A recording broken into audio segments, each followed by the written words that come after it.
बिल्कुल zero level से अंग्रेज़ी पढ़ना लिखना और बोलना सीख रहे थे। सही अंग्रेज़ी पढ़ने लिखने और बोलने के लिए यहाँ पर टेंसेस का बहुत इम्पोर्टेंट रोल है।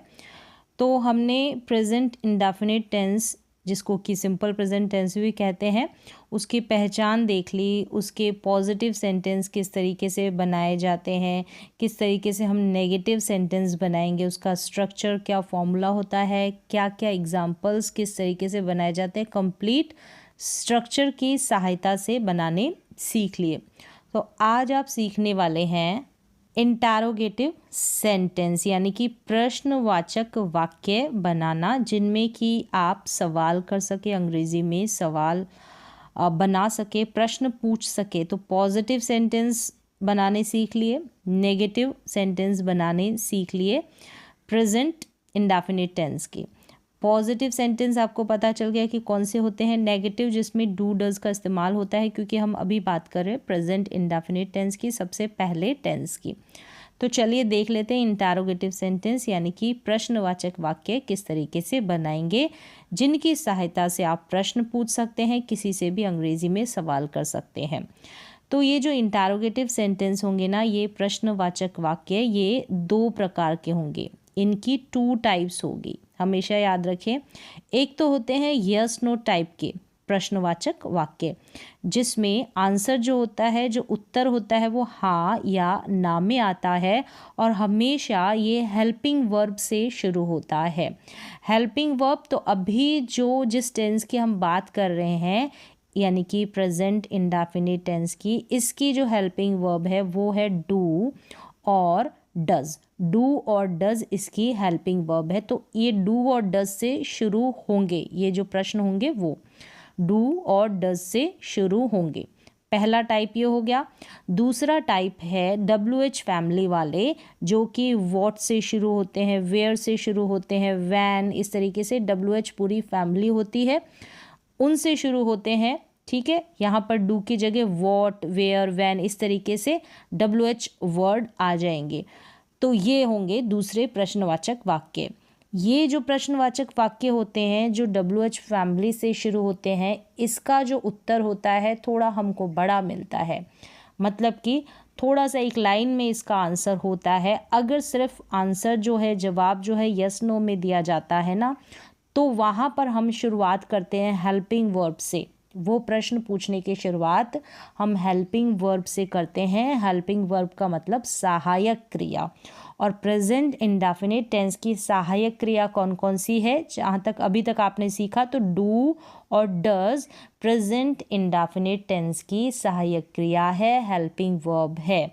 इसी की सहायता से, यानी कि हेल्पिंग वर्ब की सहायता से ही हम नेगेटिव सेंटेंस बनाते हैं, यानी नॉट वाले। तो डू के साथ हम नॉट लगाते हैं, डज के साथ हम नॉट लगाते हैं। जो आपने जो सेंटेंसेस है वो बनाना सीख लिया है, यानी कि नेगेटिव सेंटेंस। तो चलिए यहाँ पर पता चल गया 2 प्रकार के होते हैं। तो सबसे पहले हम टाइप 1, यानी जो पहला प्रकार है हेल्पिंग वर्ब वाला, सहायक क्रिया से जिनकी शुरुआत होती है प्रश्नवाचक वाक्यों की, उनको सीखेंगे। तो इनका फॉर्मूला क्या है जो कि हेल्पिंग वर्ब से शुरू होगा? तो ये फॉर्मूला है कि सबसे पहले डू या डज लगाएंगे। अगर सब्जेक्ट आई, वी, यू, दे, यानी कि प्लूरल सब्जेक्ट होंगे, तो आई, वी, यू, दे और प्लूरल सब्जेक्ट होंगे, तो वहाँ पर हम शुरुआत करेंगे डू से। डू, फिर उसके बाद में आपको सब्जेक्ट लगाना है, यानी कि do I, do we, do you, do they, इस तरीके से आपको सब्जेक्ट लिखना है डू के बाद। फिर यहाँ पर वर्ब की फर्स्ट फॉर्म लिखनी है, यानी कि क्रिया का पहला रूप आएगा। हमने जब पॉजिटिव सेंटेंस, जो पहले वाले सेंटेंस बनाने सीखे थे प्रीवियस क्लास में, वहाँ पर एस या ईएस लगता था वर्ब के साथ। ठीक है, अगर सब्जेक्ट ही, शी, इट और सिंगुलर होगा ना, वहाँ पर एस या ईएस लगता था। लेकिन यहाँ पर जब आप इंटरोगेटिव सेंटेंस बनाएंगे, नेगेटिव सेंटेंस यानी कि नकारात्मक वाक्य बनाएंगे, नॉट वाले वाक्य बनाएंगे, तो वहाँ पर हमको एस या ईएस नहीं लगाना है। तो इसके बाद में वर्ब की फर्स्ट फॉर्म, फिर ऑब्जेक्ट जो भी बाकी बच जाएगा वो आपको एंड में ऐड कर देना है। तो ये तो है फॉर्मूला जब हम डू से बनाएंगे। ये डू वाले सब्जेक्ट है, यानी इन सभी सब्जेक्ट के साथ हम डू का प्रयोग करेंगे, डज का नहीं। तो चलिए इनके एग्जाम्पल देख लें। जैसे कि क्या तुम रोज़ स्कूल जाते हो, तो सबसे पहले अगर आपको पहचानना है कि जो हेल्पिंग वर्ब वाले होते हैं वो प्रश्नवाचक वाक्य कैसे होते हैं, तो यहाँ पर हमेशा याद रखिए हिंदी में इनकी शुरुआत क्या से होगी। हिंदी में जो हेल्पिंग वर्ब वाले होंगे हिंदी में क्या से शुरू होगी। अब यहाँ पर इस क्या का मतलब आप वॉट बिल्कुल नहीं लगाएंगे, क्योंकि WHAT वॉट का मतलब क्या होता है, तो इस क्या का जो मीन है, जो सेंस है, वो आप वॉट नहीं लगाएंगे। सबसे लास्ट में देखें कि ये प्रश्नवाचक वाक्य हैं, क्वेश्चन मार्क लगा है, शुरुआत क्या से हो रही है, और ते हो यानी कि ते हो, ता है, ते है, ती है, ये पहचान होती है प्रेजेंट इंडेफिनिट टेंस की, हिंदी वाक्यों की पहचान। तो यहाँ पर आपने देखना है कि सब्जेक्ट यहाँ पर यू यानी कि तुम है ना, यू, तो यू के साथ इस क्या के लिए हम डू लगाएंगे। यू है सब्जेक्ट, इसलिए हमने डू लगाया है। अगर सब्जेक्ट यू नहीं होता तो हम डज भी लगा सकते थे, अगर सब्जेक्ट ही होगा, शी होगा। तो डू यू, फिर वर्ब की first form do you go to school every day. Do you go to school every day यानी कि क्या तुम रोज़ स्कूल जाते हो, तो क्या से शुरुआत है, हम हेल्पिंग वर्ब से शुरुआत करेंगे इस प्रश्न को बनाने के लिए, इस सेंटेंस को बनाने के लिए। अब यहाँ पर देखिए क्या तुम पढ़ते हो, देखा कि ते हो प्रश्नवाचक वाक्य है, प्रेजेंट वाक्य है, प्रेजेंट इंडेफिनिट टेंस का है, और क्या से शुरू हो रहा है, इसका मतलब कि हमको सहायक क्रिया से शुरुआत करना है, इस सेंटेंस की हेल्पिंग वर्ब से शुरुआत करनी है। तो यहाँ पर हम क्या लगाएंगे, डू लगाएंगे। कारण है कि डू, ये जो तुम है ना यानी कि यू सब्जेक्ट है, तो यू के साथ डू लगता है, इसलिए हमने डू लगाया है। डू यू और वर्ब की फर्स्ट फॉर्म पढ़ना यानी कि पढ़ते हो तो पढ़ना, स्टडी, डू यू स्टडी, क्या तुम पढ़ते हो। अगला देखें, क्या तुम लिखते हो। यहाँ पर ते हो से एंडिंग प्रेजेंट इंडेफिनिट टेंस का सेंटेंस, क्या से शुरुआत है, इंटरोगेटिव है यानी कि प्रश्नवाचक वाक्य है, तो क्या है, तो हम हेल्पिंग वर्ब का इस्तेमाल करेंगे। तो इसके लिए हम देखेंगे कि कौन सी हेल्पिंग वर्ब आएगी। दो ही हेल्पिंग वर्ब है प्रेजेंट इंडेफिनिट टेंस की, अभी तक जहाँ तक हमने बात की है, डू और डज। तो यहाँ पर तुम है यानी कि यू सब्जेक्ट है, तो हमने डू लगाया, डू यू। अब वर्ब क्या है, फर्स्ट फॉर्म लिखना, लिखते हो है ना, तो राइट, डू यू राइट, क्या तुम लिखते हो। क्या तुम नहाते हो, सेंटेंस देखेंगे कि कौन से टेंस का है, ते हो से वाक्य की एंडिंग है, तो प्रेजेंट इंडेफिनिट टेंस का है। प्रश्नवाचक वाक्य है, कौन सा वाला है, टाइप 1 का है, क्योंकि क्या से शुरुआत हो रही है, क्या मतलब कि हेल्पिंग वर्ब से। तो यहाँ पर सब्जेक्ट देखेंगे, अब सब्जेक्ट यहाँ पर तुम है, यू है, तो do you take a bath, यहाँ पर टेक अ बाथ नहाना यानी take a bath, do you take a bath, क्या तुम नहाते हो। अगला सेंटेंस देखेंगे, क्या से शुरुआत है, इंटरोगेटिव वर्ब, कौन सा वाला, टाइप 1 का है, कौन से टेंस का, ते हो से एंडिंग हो रही है, तो प्रेजेंट इंडेफिनिट टेंस का। क्या तुम बाजार जाते हो, तो क्या तुम सब्जेक्ट है, इसलिए हमने डू लिखा, डू यू, फिर वर्ब की first form do you go to market, do you go to market, क्या तुम बाजार जाते हो। तो ये तो हो गया डू वाला फॉर्मूला, जिसमें डू लगेगा इन सब्जेक्ट के साथ, कौन कौन से, आई, वी, यू, दे और जितने भी प्लूरल सब्जेक्ट है, यानी कि इनको हम प्लूरल में ही रखेंगे। ऐसे याद करेंगे कि ये प्लूरल सब्जेक्ट है, आई, वी, यू, दे, और जितने भी प्लूरल सब्जेक्ट होंगे, बहुवचन करता होंगे, सभी के साथ हम डू का यूज़ करेंगे। अब आगे देखें, डज वाला स्ट्रक्चर देख लें। अगर सब्जेक्ट ही, शी, इट और सिंगुलर होगा, कौन कौन सा, ही, शी, इट और सिंगुलर एक वचन करता होगा, तो वहाँ पर हम डज का इस्तेमाल करेंगे क्या के लिए, और फिर सब्जेक्ट इन्हीं में से कुछ आएगा तभी हम डज लगाएंगे, और वर्ब की फर्स्ट फॉर्म सेम इसमें आएगी और ऑब्जेक्ट आ जाएगा लास्ट में। देखें, क्या वह स्कूल जाती है, और वह सब्जेक्ट है, क्या से शुरू हो रहा है, क्या मतलब कि हेल्पिंग वर्ब से शुरू हो रहा है, टाइप फर्स्ट का है, फिर ती है से एंडिंग हो रही है इस सेंटेंस की, यानी कि प्रेजेंट इंडेफिनिट टेंस का सेंटेंस है। क्या वह स्कूल जाती है, वह एक लड़की है। तो डज, पहले हम डज लिखेंगे क्या के लिए, क्योंकि शी है ना सब्जेक्ट, तो डज शी वर्ब की first form. Does she go to school, क्या वह स्कूल जाती है। Does she go to school, तो यहाँ पर वर्ब की फर्स्ट फॉर्म जो है गो है। अगला सेंटेंस देखने वाले हैं। अगला सेंटेंस है क्या वह नहाता है। इंटरोगेटिव सेंटेंस है, लास्ट में क्वेश्चन मार्क लगा है। ता है से वाक्य की एंडिंग है। क्या से शुरुआत है। वह यहाँ पर सिंगुलर एक वचन करता है, यानी कि ही है, तो डज ही, फिर वर्ब है take a bath. Does he take a bath, क्या वह नहाती है। तो यहाँ पर डज ही टेक्स नहीं लगाएंगे, SEIS तो नहीं लगेगा। जब डू और डज की बात आ जाती है वहाँ पर वर्ब की फर्स्ट फॉर्म का यूज़ करेंगे। अगला सेंटेंस देखिए, क्या वह गाना गाती है। ती है से एंडिंग हो रही है, तो आपने पहचान लिया कि ये प्रेजेंट इंडेफिनिट टेंस का सेंटेंस है। अब क्या से शुरुआत हो रही है, तो और प्रश्नवाचक चिन्ह भी लगा है, क्वेश्चन मार्क भी लगा है। और क्या से शुरुआत है, मतलब कि इंटरोगेटिव सेंटेंस है। कौन सा वाला, टाइप 1, यानी कि यस नो टाइप वाला। ये जो है हेल्पिंग वर्ब से शुरू होगा, ऐसे आप पहचान लेंगे। और सब्जेक्ट देखेंगे, हेल्पिंग वर्ब कौन सी आएगी, डू या डज। तो आपने सब्जेक्ट देखा कि वह है, वह गाती है, तो लड़की शी है, तो शी के साथ हम डज का इस्तेमाल करेंगे। क्लियर है। डज शी, फिर वर्ब की first form sing. Does she sing a song, क्या वह गाना गाती है। Does she sing a song. अगला सेंटेंस देखेंगे, क्या वह रोज क्रिकेट खेलता है। तो यहाँ पर क्या से शुरू है, हेल्पिंग वर्ब आपने पहचाना, ता है से एंडिंग है, तो वह सब्जेक्ट है। क्या वह रोज क्रिकेट खेलता है, तो ही सब्जेक्ट है, तो ही के साथ हम डज का इस्तेमाल करेंगे शुरू में।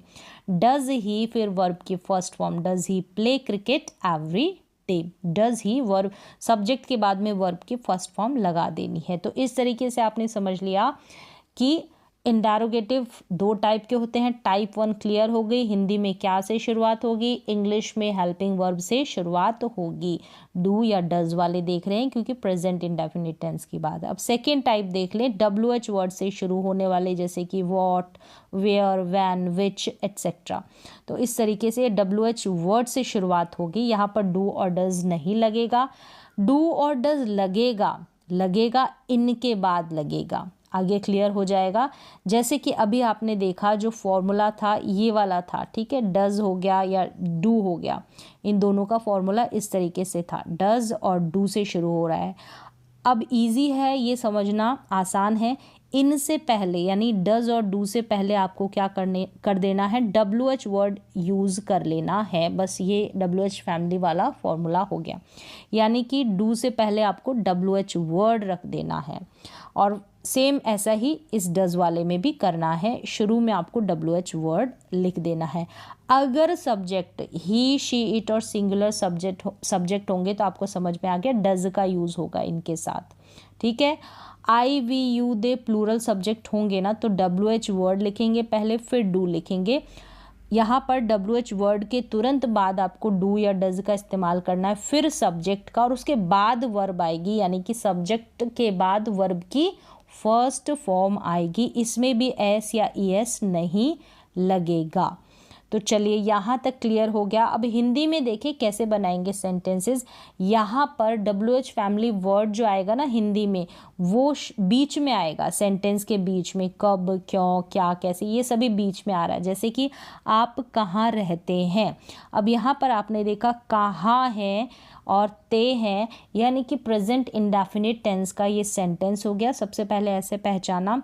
फिर आप, यानी कि सब्जेक्ट क्या है, यू है, तो कहाँ को आप शुरू में लिख देंगे वेयर। सब्जेक्ट को देखेंगे कि यू है तो हम डू लगाएंगे या डज, यू के साथ हम डू लगाते हैं इसलिए वेयर के बाद डू लगाएंगे, क्योंकि सब्जेक्ट को देख के हमने पहचाना है। वेयर डू यू, फिर वर्ब की फर्स्ट फॉर्म लिव, यानी कि आप कहाँ रहते हैं, वेयर डू यू लिव। तो WH फैमिली के बाद में डू या डज लगाना है।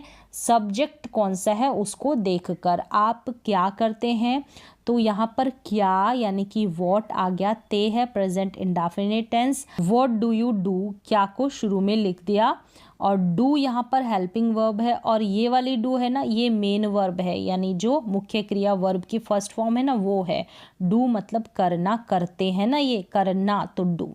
व्हाट डू यू डू आप क्या करते हैं मतलब क्या काम करते हैं। तुम क्या खाते हो, क्या मतलब कि व्हाट, फिर तुम है तो डू आएगा, व्हाट डू यू ईट, ईट यहाँ पर V1 है, वर्ब की फर्स्ट फॉर्म है। व्हाट डू यू ईट, तुम्हारे पापा क्या करते हैं। अब यहाँ पर तुम्हारे पापा सिंगुलर सब्जेक्ट है, यानी कि एक है, ठीक है, एक वचन करता है ना, सिंगुलर सब्जेक्ट है। योर फादर, तो व्हाट, अब योर फादर यहाँ पर सब्जेक्ट है, तो हमने देखा ये सिंगुलर सब्जेक्ट है इसलिए यहाँ पर डज लगा है। What does your father do यानी करना, V1 है वर्ब की first form, what does your father do. इस तरीके से आपको बदल देना है कि डू का यूज़ करेंगे या डज का, सब्जेक्ट को देखना है। फिर देखें तुम स्कूल क्यों जाते हो, क्यों यानी कि वाई तुम है तो डू लगेगा, वाई डू यू फिर वर्ब की first form go to school, why do you go to school. आपकी बहन कहाँ पढ़ती है, आपकी बहन यानी कि योर सिस्टर जो है सिंगुलर सब्जेक्ट है इसलिए डज लगा है। कहाँ, वेयर, तो where does your sister verb की फर्स्ट फॉर्म पढ़ना यानी कि study, where does your sister study, where does your brother study. इस तरीके से आप सिंगुलर सब्जेक्ट, ये भी सिंगुलर सब्जेक्ट ही आएंगे एक वचनकर्ता में।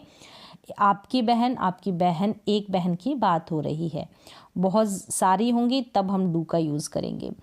आप कब उठते हैं, तो कब उठते हैं, कब यानी कि वैन, अब आप ही है यानी सब्जेक्ट यू है, तो when do you get up यानी कि उठना, when do you get up, आप कब उठते हैं।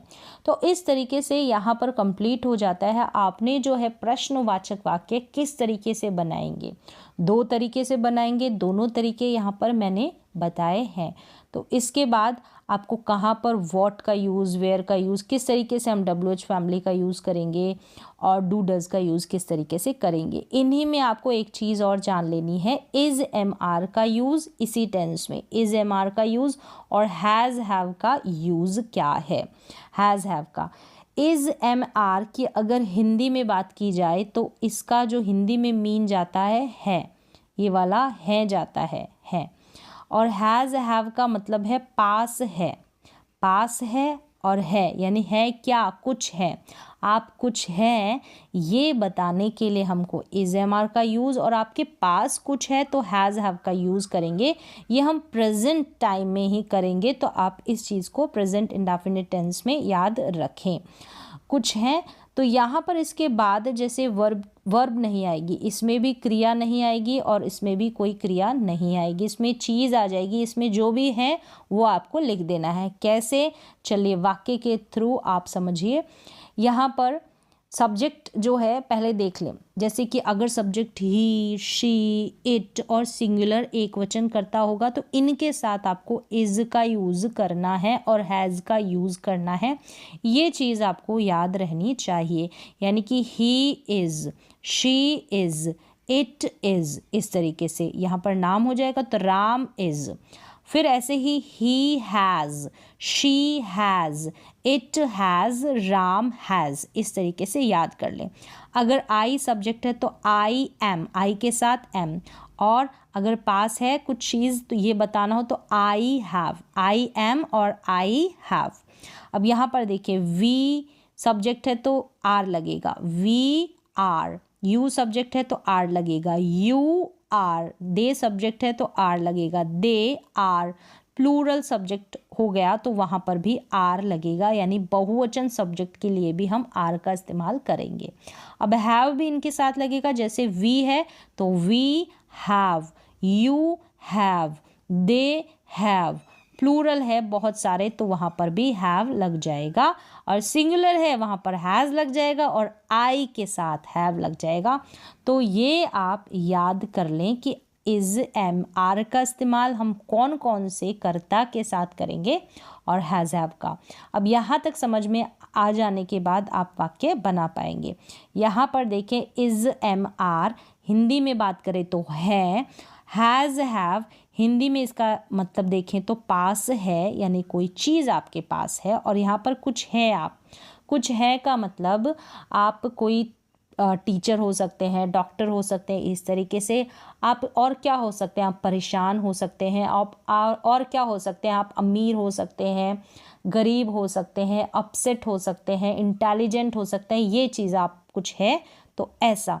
यहाँ पर एक्शन नहीं आएगा, मतलब जो भी वर्ब है ना, क्रिया की वर्ब फॉर्म कोई सी भी नहीं आएगी। चलिए वाक्य देखिए, वह टीचर है, वह टीचर है, वह सब्जेक्ट है यानी कि ही है, तो इसलिए इज लगा है, he is a teacher, he is a teacher. तो आपको ये प्रेजेंट इंडेफिनिट टेंस में ये वाक्य बनाने भी सीख लेने हैं। तो वह टीचर है, ही इज़ अ टीचर, तो यहाँ पर वर्ब नहीं लग रही है, कोई डू डज की बात नहीं है, कोई कुछ है ये बताने के लिए हमारे पास इज एम आर है। तो अब देखें, उसके पास कार है, कोई ही है, ठीक है, कोई भी हो सकता है, ही है, उसके पास क्या है, कार है, तो ये बताने के लिए ही इज़ अ कार नहीं बोलेंगे, हम बोलेंगे ही हैज़ अ कार, तो यहाँ पर हैज़ लगाना पड़ेगा। अब हैज़ लगा क्योंकि सब्जेक्ट ही है। आगे देखें, वह परेशान है, अगर कुछ है, मैंने बताया कुछ है, और यहाँ पर है कि आप क्या हैं, परेशान है, अपसेट है। वह परेशान है, लड़की है तो शी, लड़का है तो ही, शी इज़ अपसेट, शी है इसलिए इज़ लगा है, वह परेशान है। तो कुछ है जैसे मैंने बताया, तब हम इज़ एम आर का यूज़ करेंगे। तो परेशान भी हो सकते हैं, अमीर भी, गरीब भी हो सकते हैं, छोटे बड़े, काले गोरे जो भी हो सकते हैं, वो हम इज़ एम आर की सहायता से उन सेंटेंसेस को बनाएंगे और बोलेंगे। अब देखें, अब मैंने बोला कि मेरे पास मोबाइल है, अब मेरे पास मोबाइल है, आई एम अ मोबाइल, या इस तरीके से तो नहीं बना सकते। पास है कोई वस्तु, समथिंग, कोई चीज़ आपके पास है, तब आप हैज़ और हैव की सहायता लेकर सेंटेंसेस को बोलेंगे, लिखेंगे और पढ़ेंगे। तो आई है सब्जेक्ट, इसलिए हमने हैव लगाया है, आई सब्जेक्ट है इसलिए लगाया है, सब्जेक्ट को देख के ही आप हैज़ हैव लगाएंगे। I have a mobile, I have a mobile. अब यहाँ पर देखें, मैं लंबा हूँ यानी कुछ हूँ, लंबा हूँ, तो यहाँ पर I am tall, I am tall, इस तरीके से आप सेंटेंस बनाएंगे, आई एम टॉल। फिर देखें, मेरे दोस्त है, अगर आपके कोई फ्रेंड है, भाई है, बहन है, ऐसा कुछ बताना हो, कुछ भी है, आपके अंकल है, आंट है, तब भी हम हैज़ हैव की सहायता से ही सेंटेंसेस को बनाएंगे। तो मेरे दोस्त है यानी ज़्यादा दोस्तों की बात हो रही है, तो फ्रेंड्स, आई हैव फ्रेंड्स, यहाँ पर आई के पास है इसलिए हमने हैव लिखा है, आई हैव फ्रेंड्स। तो इस तरीके से आई एम फ्रेंड्स तो नहीं बोल सकते ना, तो इस तरीके से पास होने के लिए आप हैज़ हैव का, और दूसरी तरफ आप कुछ है तो इज़ एम आर का यूज़ कर लेंगे, तो सेंटेंसेस को बनाएंगे तो आपको बनाने भी आएंगे और समझ में भी आएंगे। वह शादीशुदा है, अगर शादीशुदा यानी कुछ है, यहाँ पर भी तो शादीशुदा है, तो ही इज़ मैरिड, वह शादीशुदा है, ही इज़ मैरिड, मैरिड का मतलब शादीशुदा होना, तो यहाँ पर ये मैरिड जो है ये भी क्रिया नहीं है, ठीक है, ध्यान रखना है। अब यहाँ पर इस चीज़ को बताने के लिए भी हमारे पास इज़ एम आर है। अब हमने बोला उसके लंबे बाल है, तो आपके अंदर भी हो सकते हैं, ठीक है। अब लंबे बाल होने के लिए बताने के लिए आपके पास कॉन्फिडेंस है, करेज है, साहस है, हिम्मत है, इन सभी को बताने के लिए आई हैव का यूज़ हम करेंगे। अब देखिए, उसके लंबे बाल हैं, अब लंबे बाल है ये बताने के लिए भी हमारे पास हैज़ हैव है। She has long hair, she has long hair, she है इसलिए हमने हैज़ का इस्तेमाल किया। अब शी इज़ लॉन्ग हेयर तो हम नहीं बोल सकते ना, इस तरीके से आपको ध्यान रखना है। किसी के पास कुछ है, अब रिश्ते में भी भाई बहन हैं तो वहाँ पर भी हम हैज़ हैव का इस्तेमाल करेंगे। तो ये चीज़ें भी आप प्रेजेंट इंडेफिनिट टेंस में कवर कर सकते हैं। तो यहाँ पर कंप्लीट जो प्रेजेंट इंडेफिनिट टेंस है वो पूरा हो चुका है। इसमें आपने जो पॉजिटिव सेंटेंस है, नेगेटिव हो गए, इंटरोगेटिव सेंटेंस, दो टाइप के मैंने बताए, प्रश्नवाचक टाइप 1 और टाइप 2 कंप्लीट आ गए हैं। यहाँ पर आपने सीख लिया इज़ एम आर का यूज़ हम कैसे करेंगे, क्रिया का इस्तेमाल नहीं है। अगर आपके पास कोई चीज़ है ये बताने के लिए आप हैज़ हैव का इस्तेमाल करेंगे। तो उम्मीद है कि ये सारा जो कॉन्सेप्ट है टेंस का, प्रेजेंट इंडेफिनिट टेंस का, आपको समझ में आ गया होगा।